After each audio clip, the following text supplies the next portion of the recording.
हिंदी व्याकरण सीखिए चैनल पर आप सबका स्वागत है। समास प्रश्नोत्तरी सीरीज चल रही थी हमारी, जिसमें हम 3 वीडियोस प्रस्तुत कर चुके हैं। आज भी मैं आगे के और 25 प्रश्न लेकर आई हूँ जो कि समास पर आधारित हैं। तो चलिए शुरू करते हैं आज का वीडियो। हमारा सबसे पहला प्रश्न है, द्विगु समास का लक्षण नहीं है। ए पूर्व पद संख्यावाची, बी समूह का बोध, सी उभय पद प्रधान, डी विग्रह में समूह या समाहार पद का प्रयोग। तो हमें देखना है कि द्विगु समास का लक्षण कौन सा नहीं है। तो हमें पता है द्विगु में पूर्व पद संख्यावाची होता है, तो ये तो है इसका लक्षण। समूह का बोध, बिल्कुल सही बात है, द्विगु में संख्यावाची भी होता है पद और समूह का बोध कराता है। और विग्रह में समूह या समाहार पद का प्रयोग भी होता है। तो ये तीनों ही द्विगु के लक्षण हैं। सही उत्तर हो जाएगा उभय पद प्रधान। उभय पद प्रधान किसका लक्षण है? द्वंद्व का।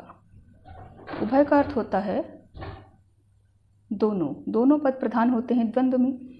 अच्छा, द्वंद्व को सर्व पदार्थ प्रधान भी बोलते हैं, ठीक है। सभी पद प्रधान है जिसमें, या सभी पदों के अर्थ प्रधान है जिसमें। ध्यान रखिएगा, सर्व पद प्रधान आ जाए तो भी द्वंद्व ही होता है। द्विगु समास का उदाहरण है ए घनश्याम, बी चतुर्भुज, सी दशाब्दी, डी त्रिनेत्र।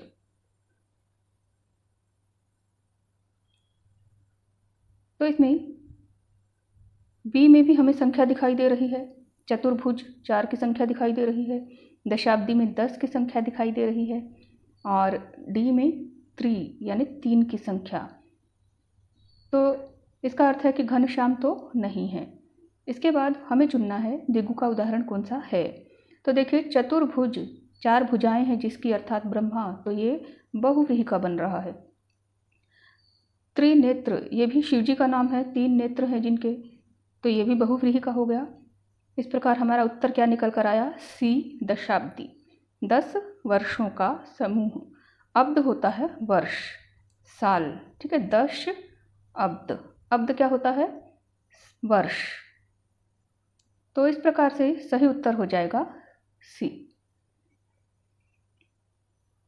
हमारा अगला प्रश्न है, बंधन मुक्त में समास है। ए करण तत्पुरुष, बी कर्म तत्पुरुष, सी अधिकरण, डी अपादान। तो बंधन मुक्त का विग्रह क्या होगा? बंधन से मुक्त, है ना। तो कर्म तो नहीं होगा क्योंकि कर्म में को आता है, अधिकरण में पर आता है, तो बंधन में मुक्त, बंधन पर मुक्त भी नहीं होगा। अपादान में भी से आता है, हाँ, तो अपादान में भी से आता है और करण में भी से आता है। तो विद्यार्थी को इन दोनों में कन्फ्यूजन हो सकता है। तो हमें ध्यान क्या रखना है, करण वाला से जो होता है वो द्वारा अर्थ में होता है ना, माध्यम। और अपादान वाला से होता है अलग होना अर्थ में। तो बंधन से जब मुक्त हो रहे हैं तो अलग हो रहे हैं, तो इसलिए सही उत्तर कौन सा होगा? अपादान तत्पुरुष। बंधन से मुक्त हो रहे हैं ना, तो अपादान तत्पुरुष इसका सही उत्तर है। अगला प्रश्न है, राह खर्च में समास है। राह खर्च संबंध तत्पुरुष, संप्रदान तत्पुरुष, अधिकरण तत्पुरुष या अपादान तत्पुरुष।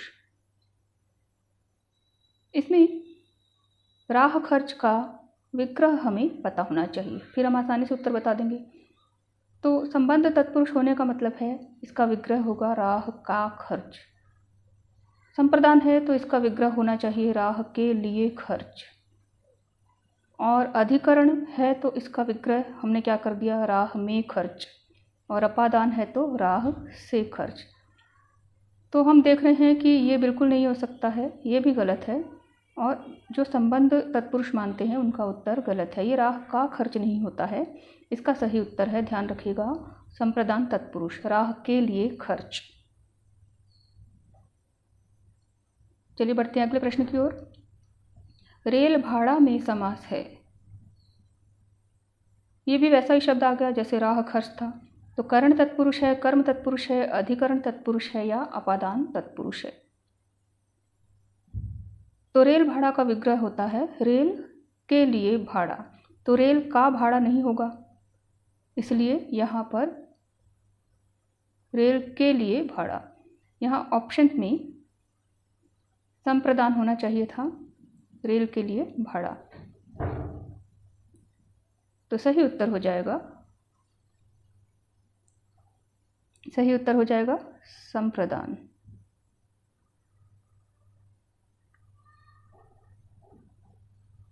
देखिए, करण तत्पुरुष होता तो रेल से भाड़ा, रेल को भाड़ा होता कर्म तत्पुरुष में, रेल में भाड़ा अधिकरण के लिए, और रेल से भाड़ा अपादान के लिए। तो ये सारे ही गलत हैं। ठीक है, इसका सही उत्तर है संप्रदान तत्पुरुष, ध्यान रखिएगा। हमारा अगला प्रश्न है यथाशक्ति का विग्रह। सही विग्रह चुनना है हमें। यथा है जो शक्ति, या जितनी शक्ति, या फिर जैसी शक्ति, और या फिर शक्ति के अनुसार। सही उत्तर है शक्ति के अनुसार, यथाशक्ति शक्ति के अनुसार। अव्ययी भाव का उदाहरण है। अगला प्रश्न है कर्ण फूल में समास है।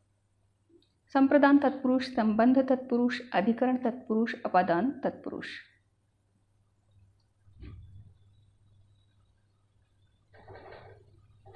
सही उत्तर हो जाएगा संबंध तत्पुरुष।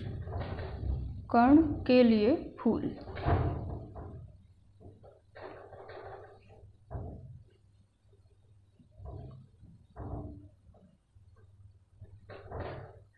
सही उत्तर हो जाएगा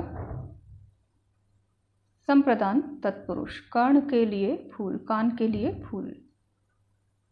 अगला प्रश्न है हीन भावना। इसमें कौन सा समास है? द्विगु, बहुव्रीहि, द्वंद्व या कर्मधारय। हीन भावना का विग्रह होता है हीन है जो भावना, है ना। कैसी भावना है? हीन होने वाली भावना, हीनता की भावना है। तो इसमें द्विगु नहीं होगा क्योंकि कोई संख्यावाची पद नहीं है। बहुव्रीहि भी नहीं होगा, कोई तीसरा अर्थ नहीं निकल के आ रहा है। द्वंद्व और कर्मधारय बचा। द्वंद्व में हीन और भावना ऐसा भी कुछ नहीं बन रहा है, तो सही उत्तर है कर्मधारय। ठीक है, कैसी भावना है? हीन भावना है। तो विशेषण बता रहे हैं भावना का, तो ये कर्मधारय हो गया। अगला प्रश्न है हमारा, किस विकल्प में बहुव्रीहि समास है?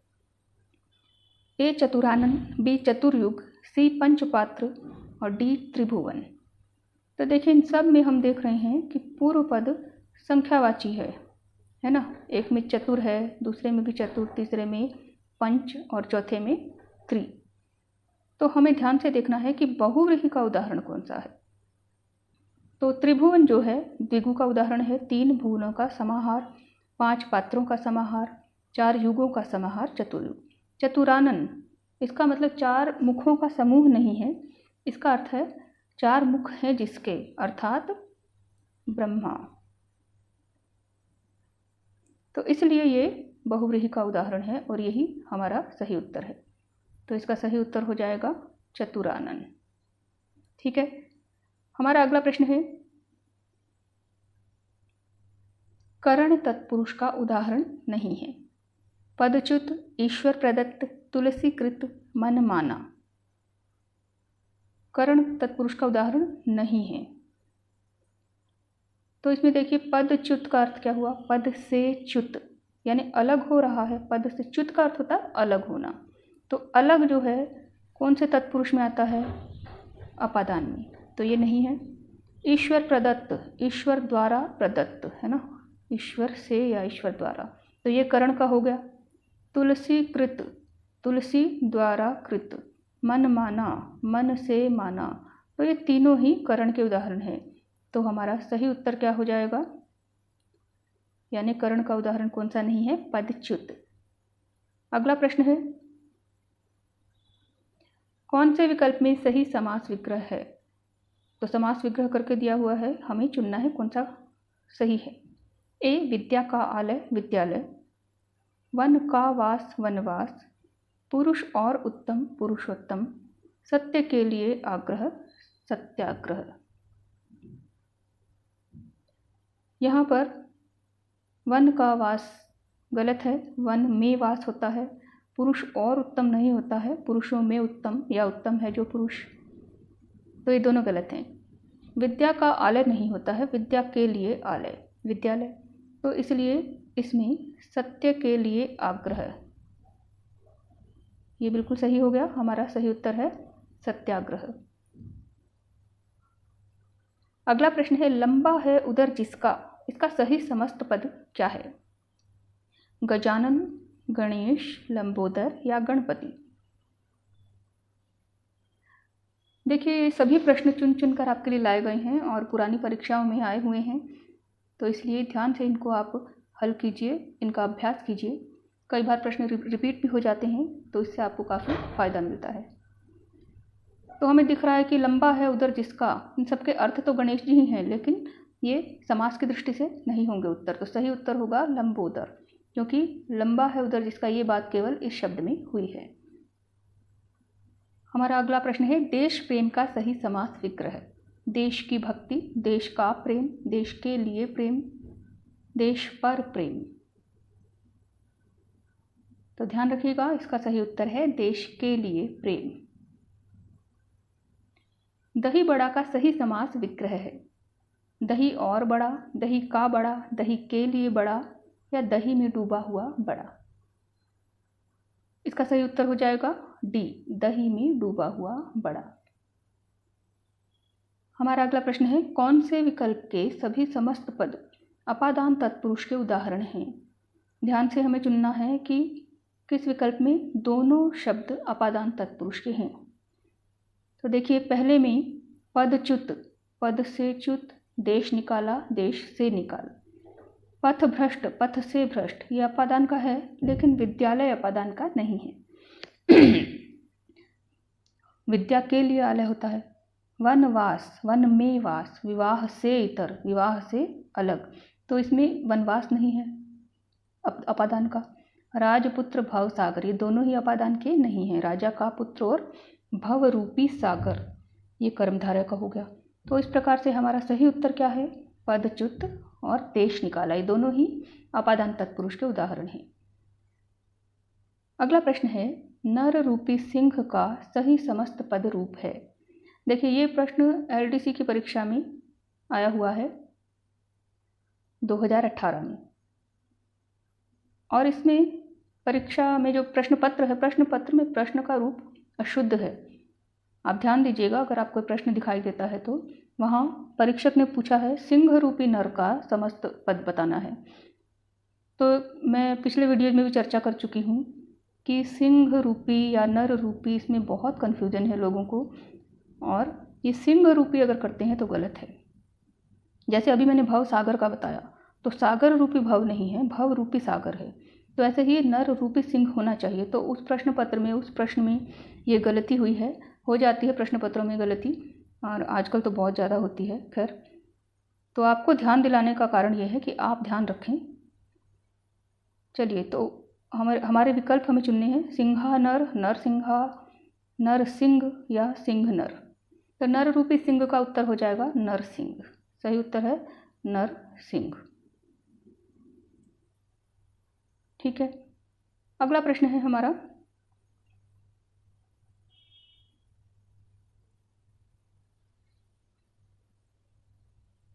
रामायण और रामचरित में समास है। इन दोनों शब्दों में हमें समास बताना है। द्वंद्व, तत्पुरुष, द्विगु या कर्मधारय। रामायण का अर्थ होता है राम का अयन। ठीक है, राम का अयन। तो राम का अयन क्या होता है? मार्ग। ठीक है, तो यहाँ का आएगा इसके विग्रह में। और रामचरित में भी वही बात है, राम का चरित। तो इसलिए ये तत्पुरुष का उदाहरण हो जाता है। सही उत्तर है हमारा तत्पुरुष। अब ये वैसे क्योंकि ग्रंथों के भी नाम हैं तो बहुव्रीहि भी हो सकता है अगर अर्थात करके हमारा विग्रह होता है ना, कि राम का चरित अर्थात प्रसिद्ध ग्रंथ, राम का अयन अर्थात प्रसिद्ध ग्रंथ रामायण। पर फिलहाल यह तत्पुरुष का उदाहरण है। अगला प्रश्न है राज्यसभा में समास है, तत्पुरुष, बहुव्रीहि, द्वंद्व या कर्मधारय। तो राज्यसभा का अर्थ क्या हुआ? राजा की सभा। तत्पुरुष हो जाएगा का के की संबंध तत्पुरुष। हमारा अगला प्रश्न है किस विकल्प में तत्पुरुष समास नहीं है? गंगा तट, मुख कमल, कार्य कुशल, बालामृत। इसमें गंगा का तट, तो ये काके की अर्थ दे रहा है तो तत्पुरुष है। कार्य कुशल, कार्य में कुशल, अधिकरण तत्पुरुष है में पर। और बालामृत, बालकों के लिए अमृत, ये भी तत्पुरुष हो गया, के लिए आ रहा है। तो सही उत्तर हो जाएगा मुख कमल। मुख कमल का अर्थ क्या होगा? मुख रूपी कमल। ठीक है, तो रूपी आ गया तो ये किसका उदाहरण हो जाएगा? कर्मधारय का। ठीक है, कर्मधारय का उदाहरण है ये। हमारा अगला प्रश्न है रातों रात का समास विग्रह है। प्रत्येक रात, रात की रात, रात में रात, रात ही रात में। तो समास का अभ्यास करने से ही आपको ये विग्रह याद होंगे। सही उत्तर है रात ही रात में। बढ़ते हैं अगले प्रश्न की ओर। लोमहर्षक में समास है।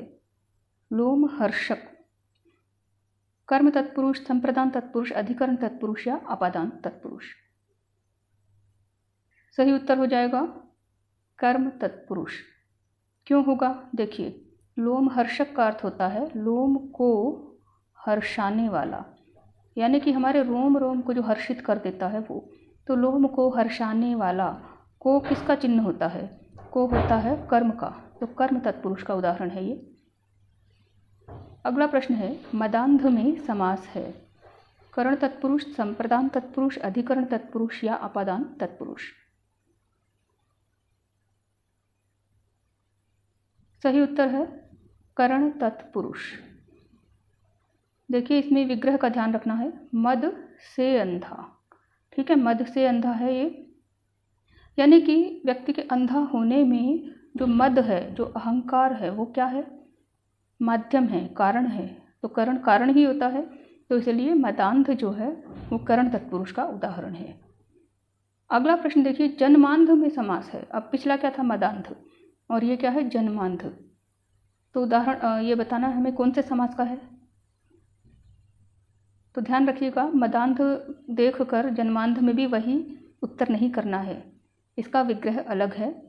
जन्मांध जो होता है, इसका अर्थ व्यक्ति के अंधे होने में उसका जन्म कारण नहीं है, है ना। इसका अर्थ होता है, विग्रह होगा जन्म से अंधा। तो जन्म से अंधा, तो जब कोई चीज़ जन्म से चली आ रही है, किसी टाइम पीरियड के बारे में बताती है ना, जब से शब्द से हमें, तो उसको रखते हैं अपादान में। ठीक है, अपादान इसका सही उत्तर हो जाएगा। कहते हैं ना बचपन से, ठीक है, जन्म से, तो इस चीज़ में अपादान आ जाती है। तो अपादान तत्पुरुष का उदाहरण है ये, ध्यान रखना है हमें। मदान्ध में करण और जन्मांध में अपादान। हमारा अगला प्रश्न है का पुरुष में समास है। तत्पुरुष, बहुव्रीहि, द्वंद्व या कर्मधारय? का पुरुष क्या होता है? इसका अर्थ, का अर्थ होता है यहाँ पर है कुत्सित पुरुष। ठीक है, कुत्सित होता है बुरे अर्थ में, ठीक है, बुरा, नीच, या फिर हम कर सकते हैं कायर। तो ये है का पुरुष का अर्थ। कैसा पुरुष? नीच या कायर पुरुष। तो सही उत्तर क्या हो जाएगा? हमें पता है विशेषण विशेष्य संबंध है दोनों शब्दों में। पुरुष की विशेषता क्या बताई गई है? का, कायरता। तो कर्मधारय समास है। सही उत्तर है डी।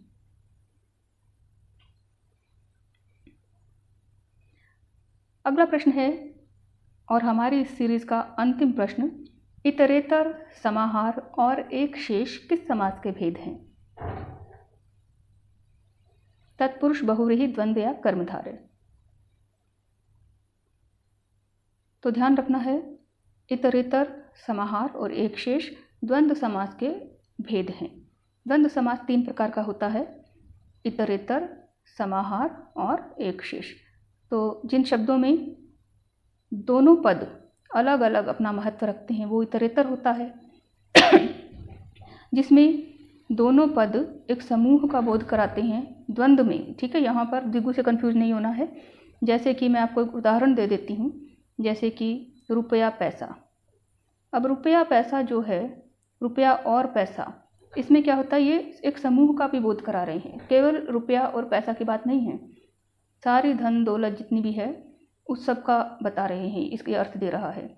जैसे हाथ पैर होता है, या बाप दादा। बाप दादा शब्द में केवल बाप या दादा से अर्थ नहीं है, मतलब क्या है, सभी पूर्वज। तो ये एक समूह का अर्थ देते हैं। ये द्वंद्व में भी ये समाहार द्वंद्व होता है। और इसके अलावा एक शेष में क्या होता है कि दोनों में से दोनों पद में से केवल एक शेष रह जाता है समस्त पद में। ठीक है, जैसे संस्कृत में होता है ये, जैसे माता पिता का पितरव रह जाता है, केवल पितरव। इस पितरव शब्द में माता शब्द भी आ गया तो ये एक शेष का हो जाता है। खैर, हमें सिर्फ इसका ज्ञान रखना है कि द्वंद्व के 3 प्रकार हैं। कभी कभी ऐसे डीप प्रश्न भी आ जाते हैं, हम कह नहीं सकते हैं कि एग्जामिनर हमसे कहाँ से क्या पूछ ले, तो इसलिए मैंने इस प्रश्न को रखा है, ध्यान रखिएगा। तो ये हो गई है हमारी समास की सीरीज पूरी, और कुल मिलाकर 100 प्रश्न हमने कर लिए हैं। बहुत ही महत्वपूर्ण प्रश्न हैं, प्रश्न चुन चुन कर डाले गए हैं। यदि आपने ये वीडियो सारे नहीं देखे हैं तो ज़रूर देखिएगा प्लेलिस्ट में जाकर, आपकी तैयारी बहुत ही अच्छी होने वाली है और आप अपनी तैयारी की जांच भी कर सकते हैं। वीडियो यदि आपको अच्छा लगा हो तो लाइक ज़रूर कीजिएगा और चैनल को सब्सक्राइब भी करें।